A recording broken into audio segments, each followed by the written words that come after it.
Hey everybody. So in the last video I made this knife for a guy at work. I'm pretty pleased the way it came out. It's 1084 steel, Bubinga wood handle, brass pins, and then I acid etched it and stone washed it, and then I put a mirror finish on the edge. And this thing is, if you've seen the last video, it's hair popping sharp, like very sharp. So I'm gonna make a sheath for it today. Usually what I like to do for my videos is I don't actually like to talk too much. I mean, not that I have a problem with talking, I like to watch the videos where there's kind of just music. They're a bit shorter, but it shows every step. And I might make a cut of this where it is just that, but for this video and the last one, I want to do a more in-depth thing to help people if they want to learn how to do this and they don't fully know. And by no means, I'm not an expert. I'm still learning as I go too. I still make mistakes, but if I can help and show little tips and tricks, then I definitely would like to. To start this sheath, we're just going to draw the outline, right? So I'm probably gonna want the sheath to come up to about here on the handle. So I'm just gonna mark it on that line. That's why I use lined paper, because then you can just follow along and trace it, right? That's kind of where we want it. And then what we're gonna do is just hold the knife down and we're gonna trace it from that line. We just want a general idea of where we were at.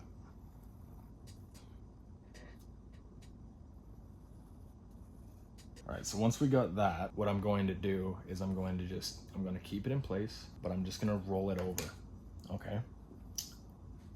I'm gonna try not to move it too much, and I'm just gonna let it roll over. Still keep it in the same place. Then I'm gonna trace the knife again. All right, and then you're just gonna take your pencil, kind of join them together. So after you join the bottom there, you just want to remember that this is where our handle ends, but the sheath is going to come up to here. So we're just going to continue. Just going to continue the leather for now.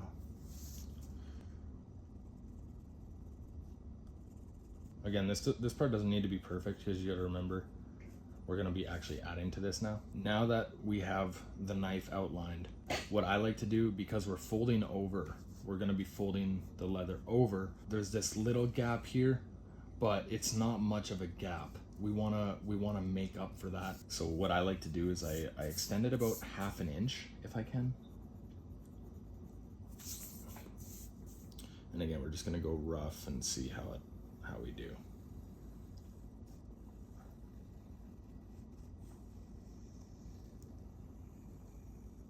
Right? And what we're gonna do is we're gonna take our knife actually, and we're gonna just lift up the paper. And because it's thin, you can actually see through the paper. You'll see the lines. Obviously, when we're done, we're gonna cut this, but like if you look, you can see the lines through it, and you can see where the blade is versus where the lines are.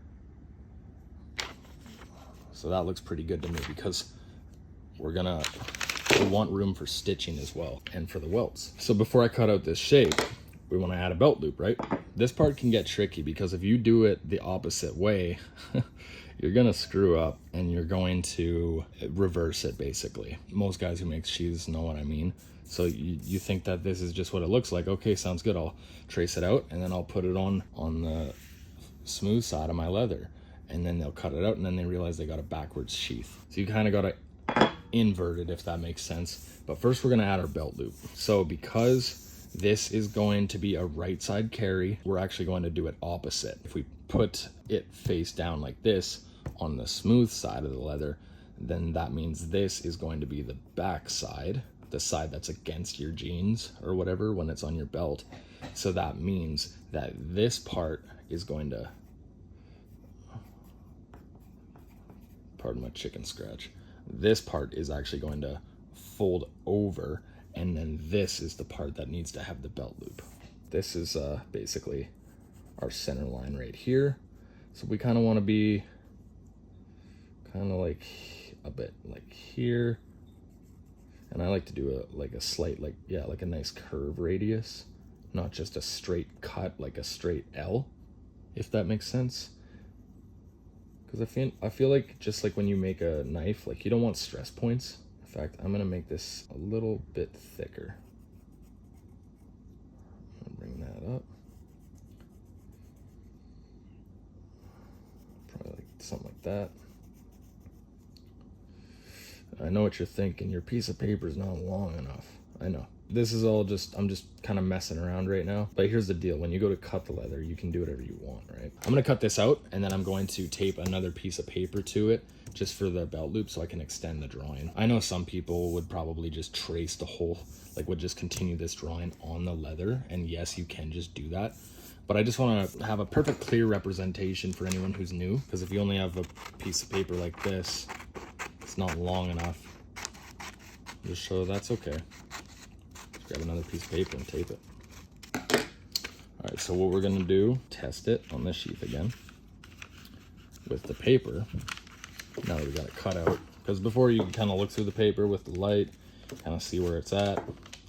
But this gives you a better idea. So I can feel right here exactly where the line is on the paper. That's exactly where the sharpening choil is. It's right there. So that gives you about probably 3/8 thick, and that's because the paper is actually going around the thing now, right, and around the handle. So it's a little bit less room than expected. But what I'm going to do, just so I don't screw myself up in the future, is I'm actually going to add another 1/4 inch of leather all the way around when I trace it onto the leather. And what I'm also going to do is I'm also going to probably move my belt loop a little bit over so it's not so offset like the way it is. I kind of want it to be a little more in line with the handle. So I can also change that when I go to draw it on the leather.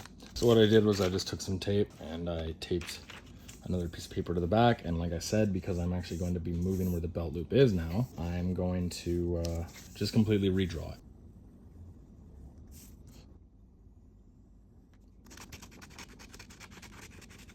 Line it up with the paper, line up all the edges, and I must say that looks significantly better. So now what you want to do is take that long strap and place it behind, and look where your belt loop's going to be. And that's probably exactly what we want right there. So we would stitch it there,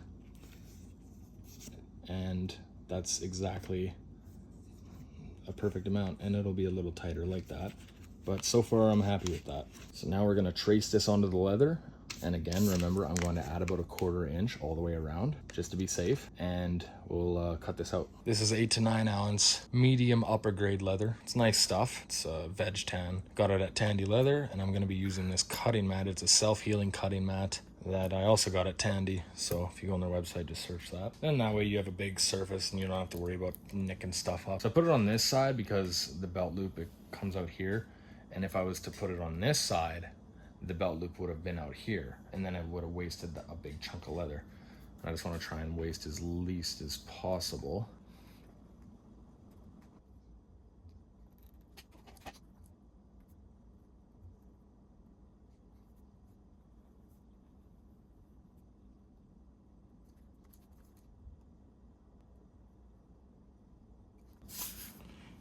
There we go. So I'm just gonna cut it. I use an X-Acto knife for the most part, or I guess a box cutter, some people would call them. And then I actually have a razor blade for getting in those tighter spots, little corners and stuff like that. Get these from Tandy. You can replace the blades.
This is our welt. This is what you're gonna want to put between these two layers so that when you stitch together, the blade doesn't slice through the stitching.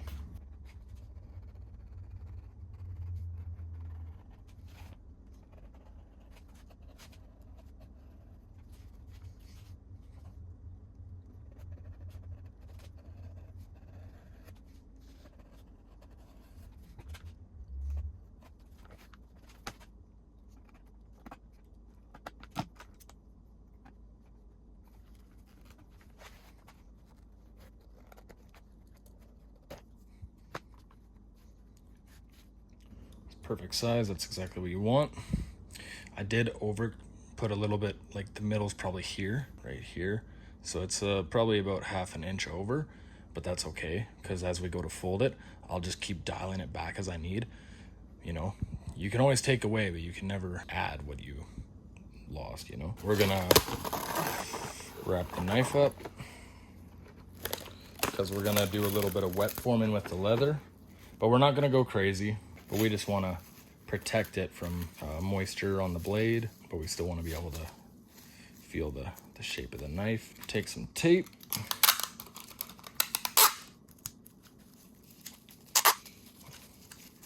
Go around it. Take this, we're gonna dunk it in some water here.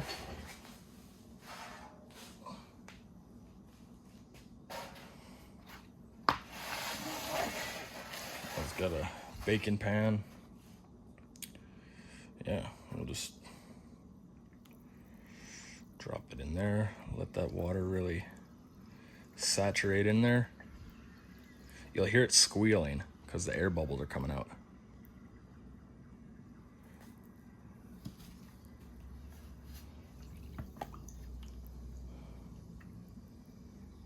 You'll see all the air bubbles coming out of the leather.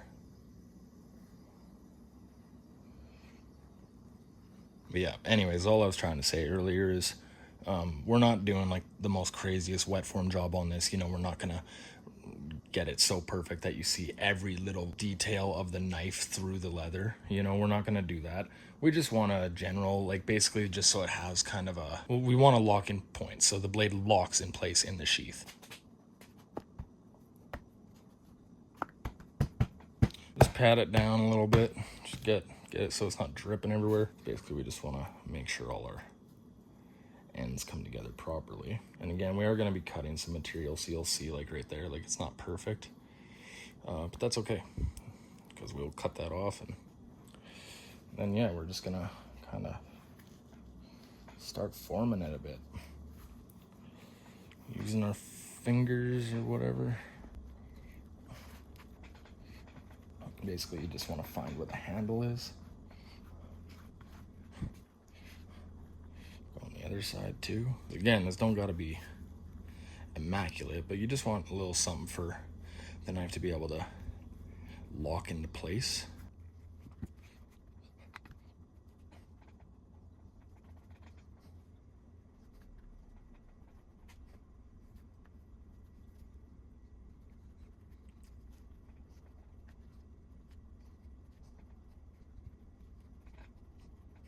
That's starting to look pretty good. So I'm gonna let that dry for a bit, and then once it's starting to dry, drier than it is now, I'm going to put in a stamp. On the other side, I'll pop my logo in there, and then on the front here, I'll find something cool. You know, this guy's a hunter, so probably something hunting related. Okay guys, I almost screwed up. Before you do the wet forming, so as you can see, I've already started, and it's starting to set.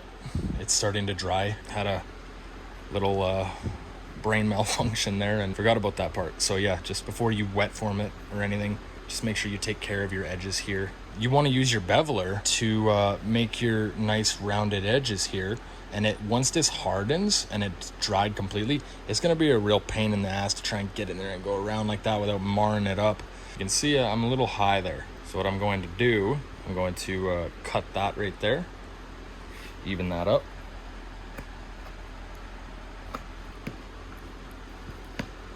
Cut that out. Just got a Dremel here. We're not going to go too crazy. We just kind of want to round out those radiuses a little bit before it dries up.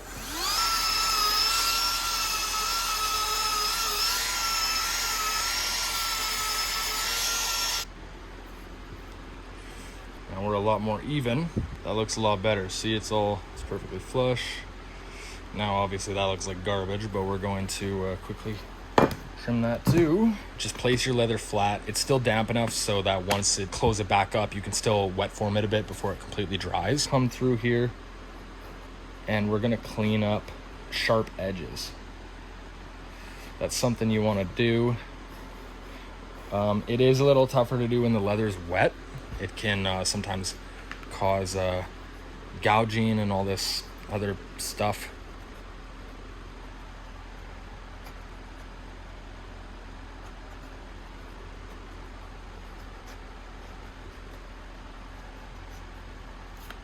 I'm just gonna wet it with a sponge this time and reform it a little bit, and then we'll get to stamping. This sheath, as simple as it is kind of tricky when you want to stamp something that's also being wet formed, because if you wet form it and then go to stamp it later after it's dried and try to wet it again, the hardened form here around the handle will just soften and go back to its original flat shape. You kind of have to have a sweet spot where it's still damp, where it's enough to stamp, because I'm gonna have to take it out of the sheath and flatten it to be able to stamp it properly so I don't screw anything up.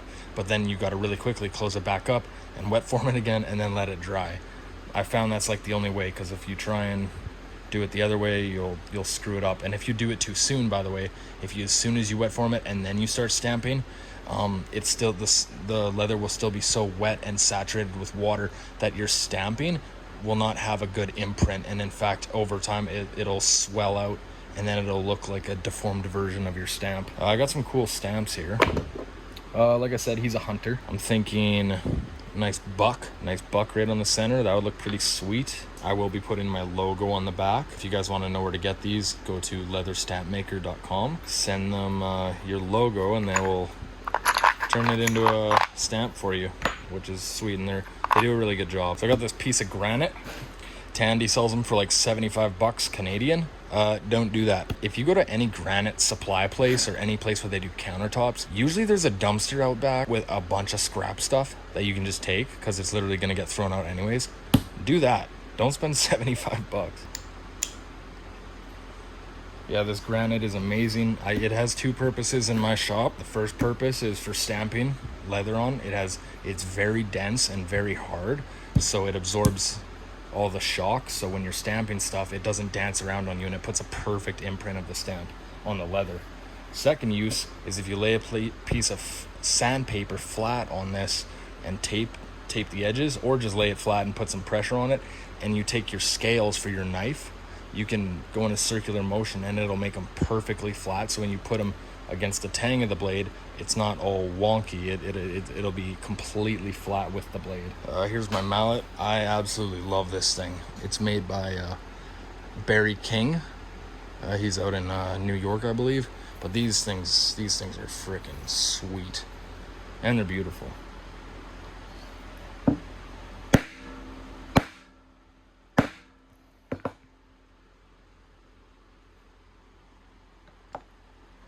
There you go. See all the detail. You can see the eye. Everything worked out really well.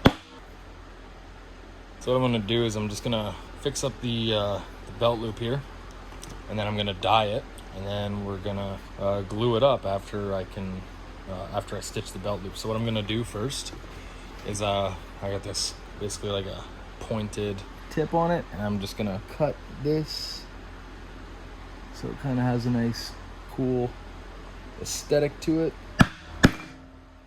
Pop that off. Just looks a lot cleaner. Then what I'll do is I'll just take a little bit of sandpaper, knock those sharp points off. Basically just make everything look uniform.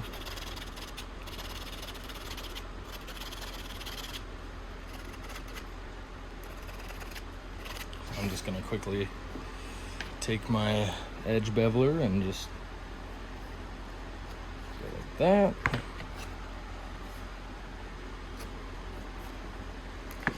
Make it centered. You can just take a mallet and just crease it nicely so it doesn't move around on you. I'm actually gonna punch these holes in now. I got a little diamond chisel set here. So I'm just gonna start about right here. Probably just do one on the very end here.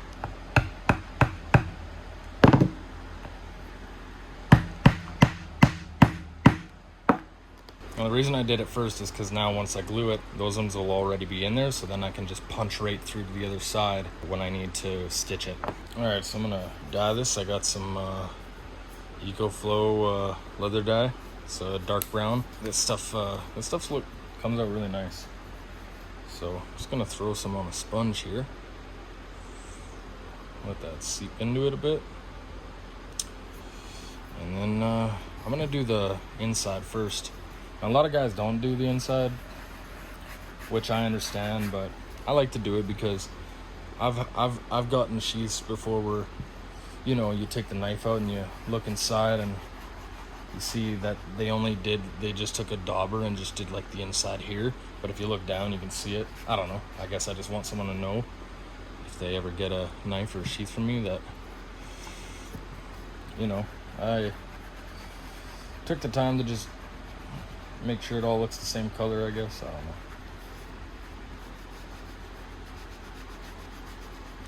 Now, you don't need to get the edges or nothing. I know I kind of did there. I got sidetracked. But you don't need to do the edges, because that stuff's going to be all stitched together anyways. Definitely do the belt loop, because that's going to be the side that's actually on the outside of the sheath, because we're folding it backwards.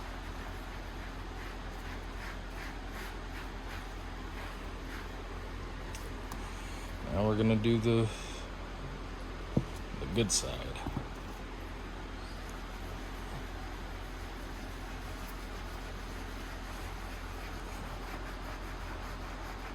Try and go as quick as you can too, because whatever makes contact with the leather will automatically seep inside. So if you're not quick, you'll have dark spots. So usually I go in like a circular motion all the way around. And then once I have everything covered, then I start going back and forth like this.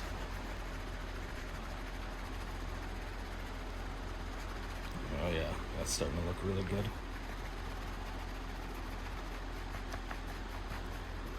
As you can see, inside of the stamp there's some that got missed. So I'll definitely just put one drop and then just push the sponge into the stamp. And push and move it around. Same with the other stamp.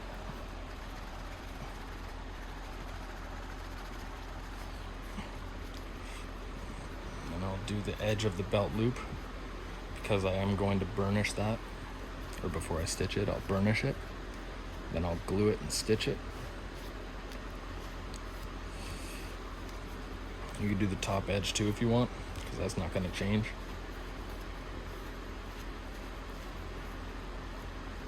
Don't worry about the sides though, because again, you're gonna sand and you're gonna cut excess off and all that stuff, so it would just be redundant. About as redundant as doing all that down there, but I guess I'm kind of OCD like that. Cool, that looks really good. So again, just because I don't want it to lose its form or nothing, while that dye's drying for a bit, I'm gonna put the knife back in the sheath, right up to where it goes, and I'll just do a couple forming, just a little bit of forming with my finger and everything, just to make sure it's still holding that that form that we put in there. Yeah, that looks good. Okay, we'll let that dry. All right, so we're gonna burnish the edges. The dye is pretty much dry. We're gonna burnish the edges of the belt loop and in here, just around here, just so it doesn't screw us up later when we're after it's stitched together. Obviously, it would be a pain to get in there. So we're gonna use some of this stuff. I believe it's called Toconol. I put it into an old, just a old little tube thing. Basically, you just want to take a little bit. You don't need much. Just put it on the edges. I'll just put a little dot every inch or inch and a half. And then we got a burnisher here. This one's a nice one. It's from Tandy Pro, I believe. This one's it's like a stabilized walnut.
So what we're gonna do is we're just gonna rough this up.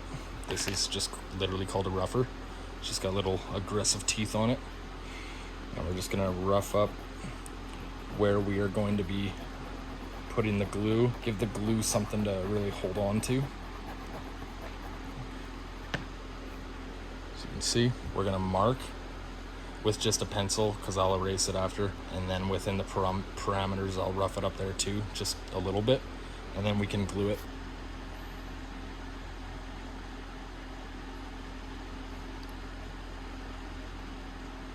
We want to be as careful as we can to not go outside of our little markers we made there. It's pretty good. I'll just take our eraser and just get rid of those little pencil marks we made. Okay, I got that glued in place, so I'm just gonna punch right through now.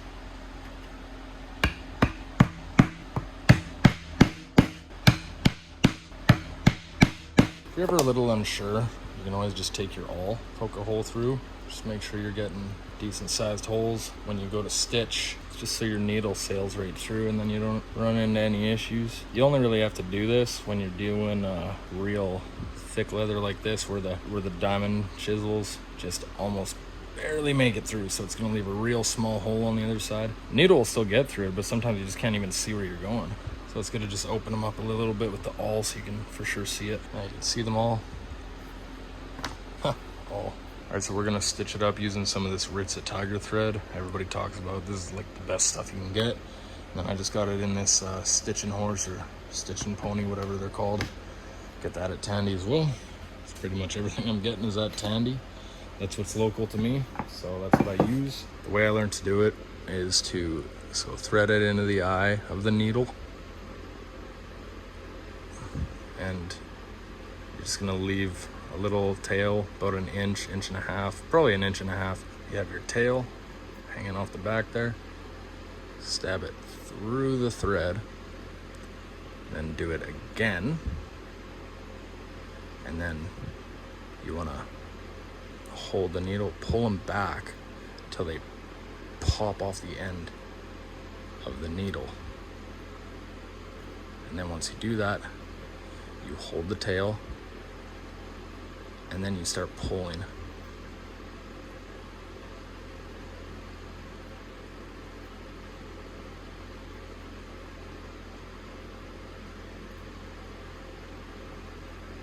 There you go.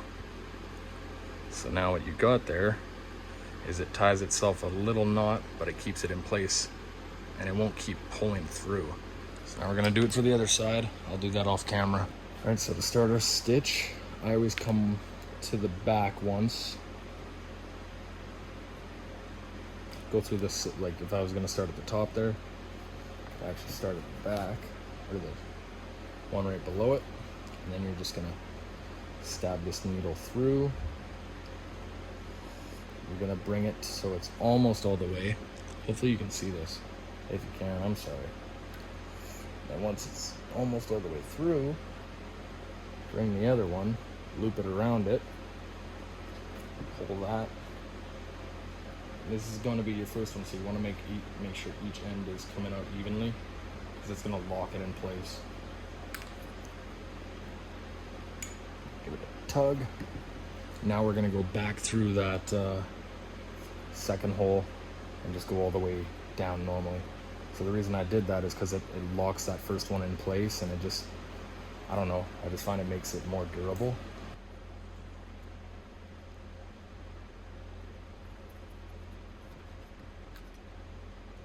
And now that that's established, now you just keep going through the whole thing. The only time we're going to do that again is at the end. That's called back stitching. We'll just go back over like 3 holes that we did already. Just really locks it in place.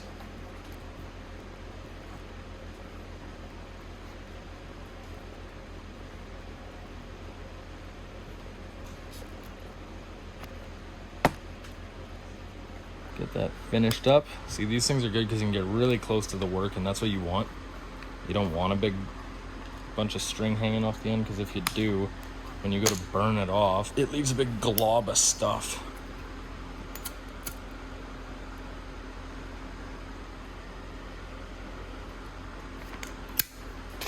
There. That's finished up. Looks good. So now I'm going to glue the edge up with the welt. We'll glue that all in there, and then we'll get our holes punched, stitch it up.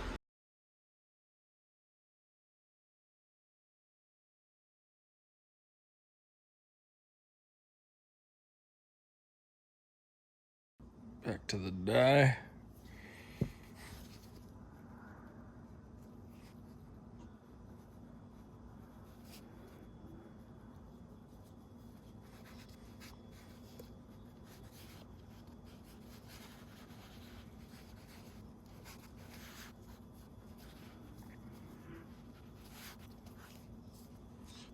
Just leave that for now.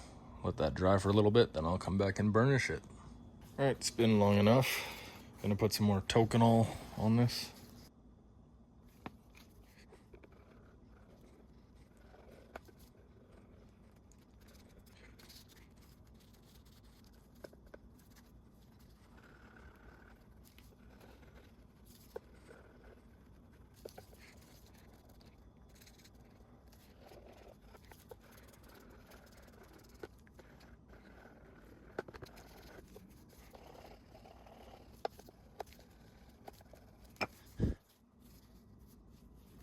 Came together really well.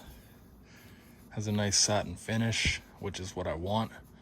Nothing too shiny.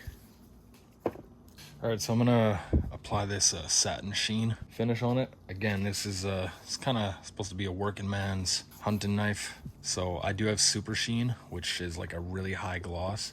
But I'm just gonna put this satin sheen on. Never used it before, but I'd imagine it's gonna be really nice. It says to just apply a light, even coat. Allow it to dry. That is way too much, jeez. Allow it to fully dry, and then you basically buff it out. That's what it says. Same thing as super sheen.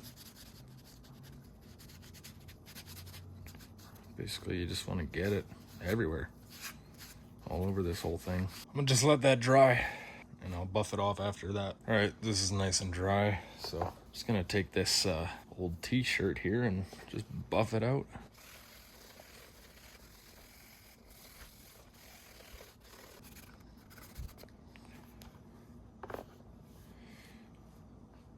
And last but not least, I'm gonna throw some of this leather better on. It's like a beeswax formula. Makes it look better, it smells amazing, and it just helps add another protective layer. Helps keep the leather alive.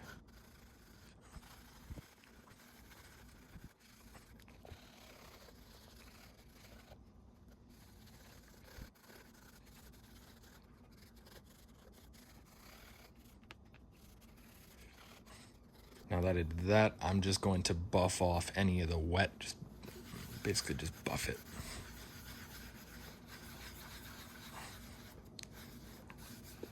not crazy, you know, we're not trying to undo everything we just did. I'm just doing a light run over with the cloth here.